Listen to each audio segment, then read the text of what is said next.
দেশজুড়ে সাড়ম্বরে পালিত হচ্ছে ৮০তম স্বাধীনতা দিবস। সার্ধ শতবর্ষে দিল্লির লালকেল্লা থেকে ধ্বনিত হয়েছে বন্দে মাতরম। দেশের পাশাপাশি রাজ্যেও পালাবদলের পর প্রথম স্বাধীনতা দিবস উদযাপন। ইকো পার্কে প্রাতঃভ্রমণে বেরিয়ে জাতীয় পতাকা উত্তোলন করলেন পঞ্চায়েত মন্ত্রী দিলীপ ঘোষ। শহীদ বেদিতে মাল্যদান ও পুষ্পার্ঘ্য নিবেদনের মাধ্যমে শহীদদের প্রতি শ্রদ্ধা জানান মন্ত্রী। পূর্বতন সরকার চাইতো না রাজ্যের স্বাধীনতা দিবস পালন হোক। পালাবদলের পর মানুষ স্বতঃস্ফূর্তভাবে তিরঙ্গা যাত্রা করছেন, স্বাধীনতা দিবস পালন করছেন। এবছরের উচ্ছ্বাস চোখে পড়ার মতো। মনে হচ্ছে পশ্চিমবঙ্গ ২০২৬ সালে স্বাধীনতা লাভ করেছে। মন্তব্য পঞ্চায়েত মন্ত্রী দিলীপ ঘোষের।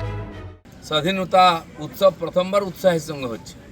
সারা দেশে তিরঙ্গা যাত্রা হতো, কিন্তু পশ্চিমবাংলা সরকার করতো না, করতে চাইতো না, দিত না।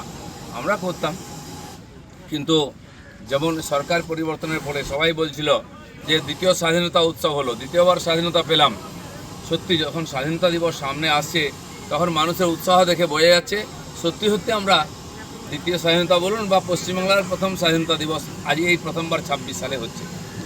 রাজ্যের মানুষ বিগত বছরগুলোতে কেবল নেতিবাচক সরকার দেখেছে। স্বৈরাচারী শাসকের অধীনে বাংলা পরাধীন ছিল। সমস্ত রাজ্যবাসীর কাছে আবেদন, আসুন নতুন ভারত গড়ি। ভারতের বাইরেও ভারতের জাতীয় পতাকা উত্তোলন করা হচ্ছে।